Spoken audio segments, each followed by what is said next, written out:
I changed my Facebook PFB to a photo of my dad and I as Petty Revenge. Irraddit. This is my first Petty Revenge post. Names changed for obvious reasons. For context, I, F21, have an older father, ADM, and I am a result of my dad's second marriage. I have several older half-siblings, but we are gonna focus on Lauren, F60. I was warned about Lauren from my other older siblings, but no one would ever really tell me what she did, not even my dad. Her own mom asked me, "Are you sure you want to meet her?" When I called to ask for her details. My mom did state that it seemed Lauren only ever called Dad when she wanted something. Even when he broke his leg in several places and had to have surgery, she didn't call him until 3 weeks later when he was out of the hospital, and she lives in the same city. The small times she did call was to ask for things, and if she didn't get she would repeatedly ask until Dad gave in. Despite this, I still wanted to meet her. I felt like listening to the gossip wouldn't be giving her a fair chance, and while my family is not close, I've always wanted us to be.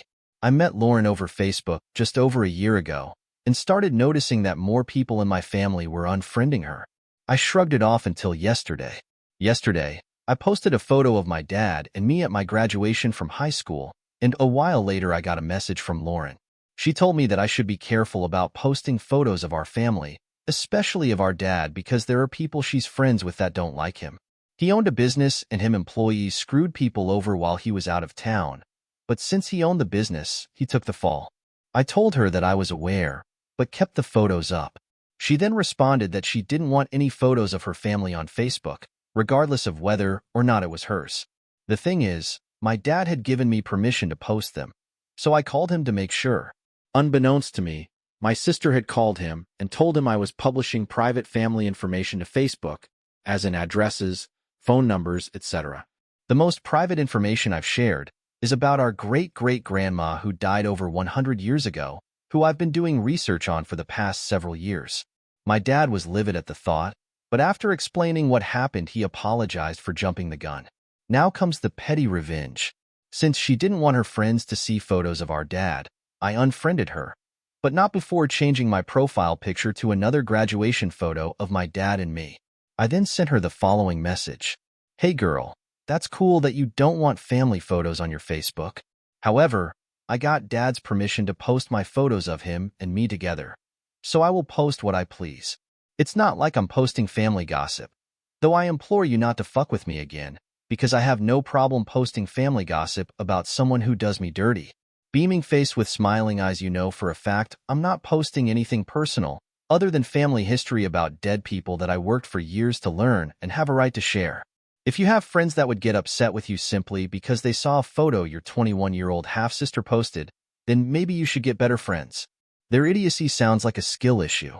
For someone bordering on 60, you sure act like a teenager, trying to dictate someone's posts who you've never even met in person, nor have you made any attempt to meet me before my adulthood. Couldn't be me, girlapop. I actually care about my family. Face with tears of joy, face with tears of joy, face with tears of joy. Teaching my mother a lesson. Bit of background. My mother is extremely dramatic and emotionally manipulative. Out of her 3 children, I, 42F, am the only one who still speaks to her. She's also very particular about her name. She abhors anyone shortening or messing around with her name. Christine. Anyone who calls her Chris or Chrissy, anything like that is subjected to a tongue lashing and mild hysterics. I have a son, 4, who she often claims as her favorite. She has 3 other grandsons, so I hate it that she does this, and am pregnant with my second child. I talked to my mother about our name choices, Asher Morgan, and she told me she hated them and tried to persuade us to choose something else. I named our first child, and it's important to my husband that he names the next one, so I'd like to let him even if they're not my favorite names. I don't think grandparents get a choice. So my mother told me outright that if we choose these names, she won't use them and will pick a name of her own to call the baby and will only refer to him by her choice of name. So I lost my patience. I told her that if she wanted to do that, she'd face 2 consequences. 1, she'll likely never get to speak to the new child. 2, I will teach both of my kids to call her Grandma Chrissy. She's never mentioned names since. Late to work multiple times to get your nails done. Fine, have fun opening coins with those nails. I, 25F, am the closing manager at the store I work at. Shitty coworker, F21, SC. Without fail is always late to work on payday Fridays by 3 hours or more because she's getting her nails or hair done. She gets those super long fake acrylics done. She's just a cashier, so it's not like she's moving boxes and stacking shelves. One of my closing duties is to count the registers out to make sure they equal $200. If I notice the till is getting low on dimes, quarters, ECT, I will open the rolls up and refill the till's coins. If you have ever worked with rolls of coins, you know how much they suck to open. I've noticed with her especially she struggles to open them because of said nails. Here is my petty revenge. I don't refill her till's coins. We even have 2 types of coin rolls, one that you have to crack open in the middle and peel the paper away to get to the coins, or one where you just open one side and dump them. Guess which ones I make sure she has every time. It's not much, but it helps keep me sane during the workday. Mom whines about me giving bubblegum cigars to my cousin's wife and her kids. My dad gets annoyed with her refuses to allow his employer program to give away desks and chairs to her church mentoring program. When I was 19, my sister had her first child. At the time, I was still living at home while working part-time and attending school at a local community college. My maternal grandmother, now deceased, lived next door, and there is a guest house in her yard that she rented out. My cousin had gotten married a couple of years before, and his wife had 2 sons from a previous marriage. They moved into the guest house while looking for a home to buy in area. My sister lived 2.5 hours away, and my parents went to stay with her and her husband when the due date was nearing. My sister's son was born on Tuesday. I went to a store and bought a few boxes of those It's a Boy bubblegum cigars. Friday rolled around and went over to my grandmother's house to show pictures of my nephew that my parents had emailed. My cousin, his wife, and her kids were having dinner with my grandma. I showed them the pics and I gave them all bubblegum cigars. The next day I went to the city my sister and her husband were living in. I took the boxes of bubblegum cigars over. My mom noticed that one box had been opened and I mentioned giving cigars to my grandma, cousin's wife, and her kids. My mom got pissy and said that I shouldn't have given bubblegum cigars to my cousin's stepkids because they aren't family, her words. My dad heard this and laid into her and said that my cousin's stepkids are family and need to feel welcomed. He also mentioned that since I paid for the bubblegum cigars, I should have some say in who receives them. My dad was working in the mining industry back then, and the company he worked for had a program in which older office desks and chairs would be donated to non-profit places like animal shelters, homeless shelters, group homes for disabled people, churches, free clinics, etc. In years prior, he had been able to get desks donated to the church we attended. A few months after my mom's wine fest over bubblegum, my dad's employer gave him decision-making power in where to donate desks and chairs. My mom immediately suggested a mentoring program at the church that was held in the parish center on weekends. My mom volunteered with that program. My dad refused and said that he was annoyed with the comments she made about my cousin's stepkids and that he wasn't going to help out her mentoring program. She of course whined about it. My dad's comment was that she needed to actually have a Christian attitude, which includes making relatives' stepkids feel welcomed. Made the in-laws tear apart their kitchen and buy new dishes. Last weekend we had dinner with the family, and the MIL said some thoughtless things that were hurtful. We have tried to talk to them in the past about these things, but they always brush us off as, well, we didn't mean that. Why is it a big deal? So we just moved on and decided to ignore them for a little while. Well, yesterday my spouse ran into a you should know post about old fire-glazed dinnerware containing high amounts of lead. We are lucky that none of our dishes are old enough, but we did spot the exact dishes the in-laws have on the might be dangerous list. We did some more research and honestly, we can't tell whether it is actually potentially dangerous or not. One side says the obvious, any lead is bad, but there is lots of science saying, if properly made the lead is sealed and there isn't risk of leaking. We really don't know. We put together a message with everything, but played up the risk a bit and conveniently left out that it actually likely isn't a real risk. And now we have been told they are going through everything we sent them. Last we heard they are literally planning on throwing away almost all of their dinner plates and even the serving dishes. They will have to spend a lot of money to do that most likely. Coworker who repeatedly insulted my short boyfriend got a crappy work upgrade. My one coworker, not his actual name, Nick, is a complete jerk. He has been working at my workplace since October, and as the only woman there, he was one of only a couple guys to be weird with me. Repeatedly asking about my relationship, I told him I have a relationship with my boyfriend James who does the same career we do. He would ask me a lot of weird questions over the months about what race James was. What does he look like? Asking to see pictures, I refused. I told him James is very successful, professionally respected, and I love him. Still, the curiosity was there every shift together. We had a work Christmas party in late December. James was there as my date. He is a 5 feet 3.5 inches 26 cm guy. I'm 5 feet 11 inches. My other coworkers were totally normal and it was a good time. Nick looked surprised and just had a cordial hello and, "How did you meet?" "We met at our last job." That was that.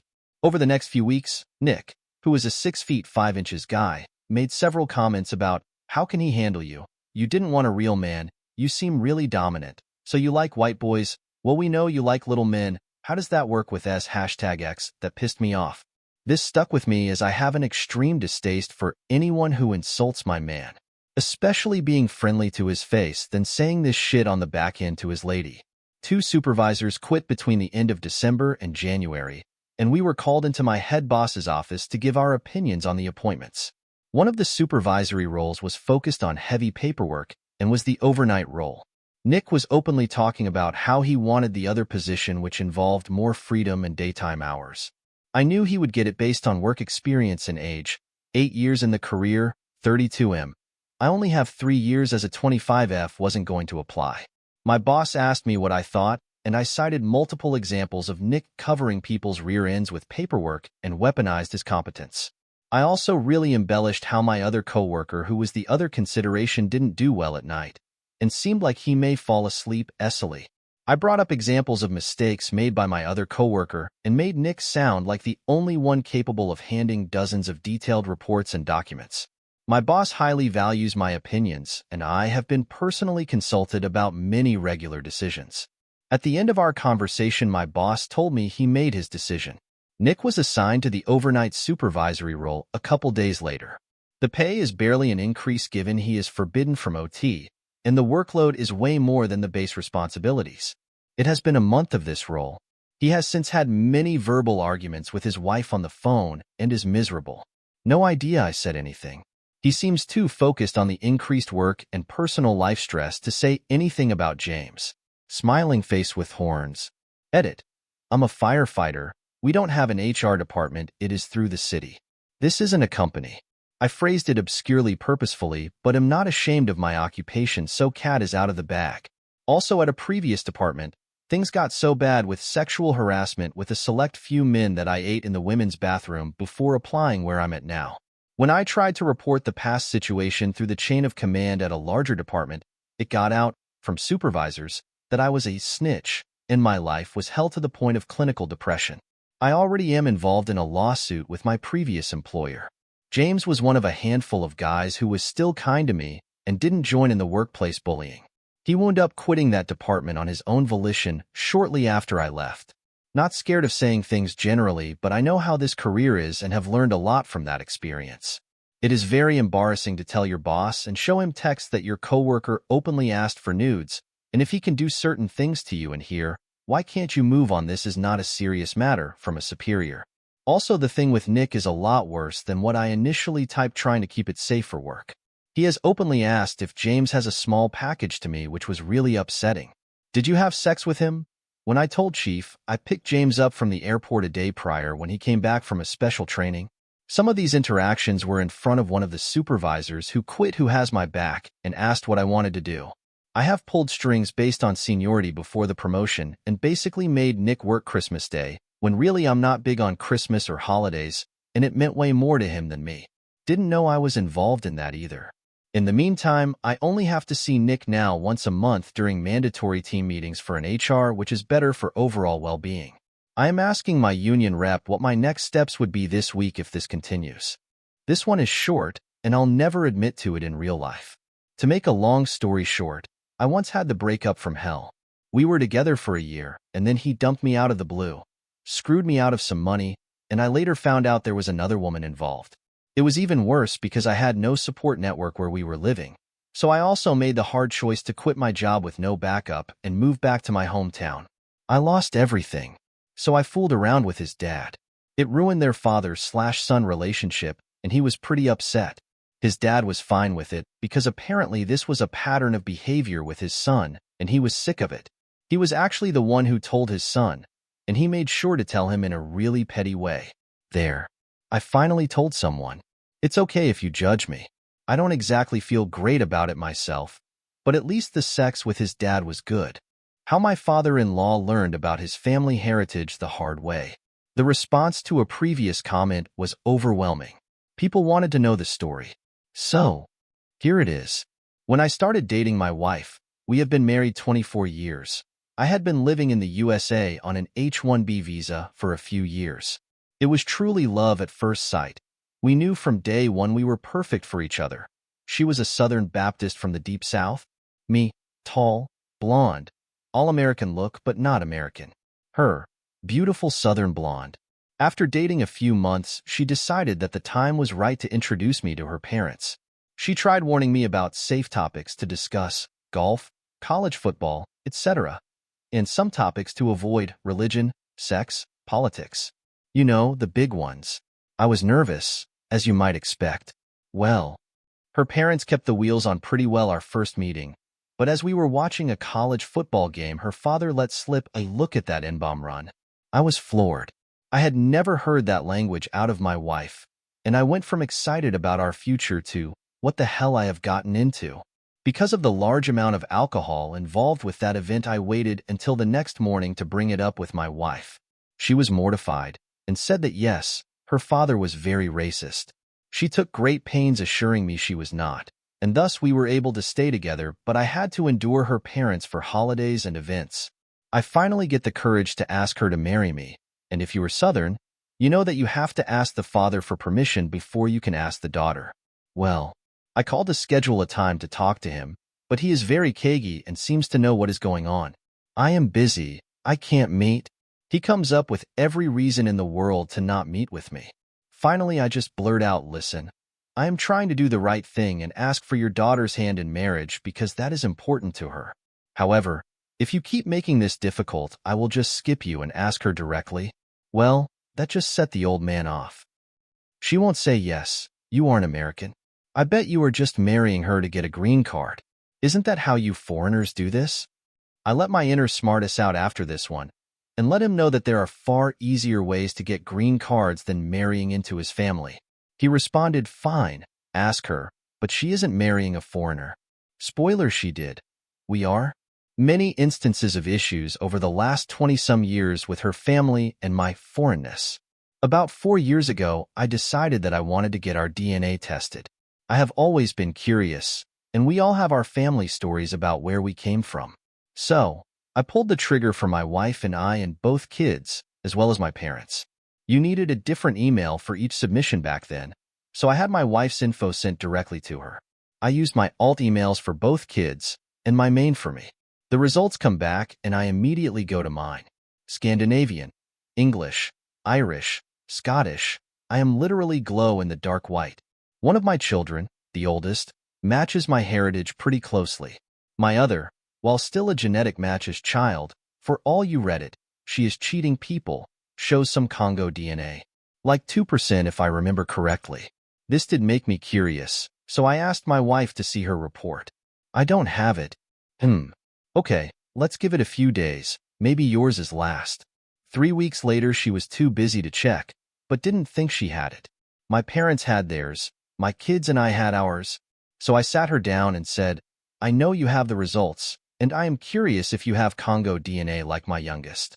Her shoulders slumped, she started to tear up and said, I do have the results, I am 8% Congo. This is going to kill my dad. Well, 20 years of backhanded comments about me being foreign and all his racist crap. Well, you know I had a plan. Over the next couple of months we talked about this back and forth, and she realized that she shouldn't be protecting this man. He needed to face the truth and maybe, just maybe, it may make him a little more tolerant. So, I shared the results with my youngest, who was quite proud of the results and shared that with people proudly. Fast forward to our next visit with the in-laws. We were watching college football again, and my father-in-law made another comment about blacks because he tried hard not to say the N-bomb in front of my children. My youngest said, I am 2% black. My father-in-law launched like a rocket out of his chair. No, you aren't. You are white and should be proud of that. My son, I am 2% Congolese and proud of that. My FIL, you are not. Who taught you to say that? My son, my dad. My FIL then looks at me and says, why are you teaching him to say this? He is white. Me, funny you should mention that. I happen to have our genetic profiles here with me. Pulls out the full color printouts. Me, funny thing about genetics. Here are my results, as well as my parents. Here are my kids' results. Here is your daughter's results. The question I have is, does the Congo DNA come from your side of the family or your wife's? I am more than happy to get by a test to help you explore your rich history. My FIL, this is bullshit science mumbo-jumbo. Ain't no way. Me, actually, it is very accurate and only getting more accurate as more people share. Come on, let me get a test for you and your wife. My FIL, over my dead body. Ironically, that was the day the foreigner comment stopped. Never again was it pointed out I was from another country, nor were my children mixed. My FIL learned a hard lesson that day, and it was by far the best money I have ever spent. Still hates me, but I shifted the power dynamic.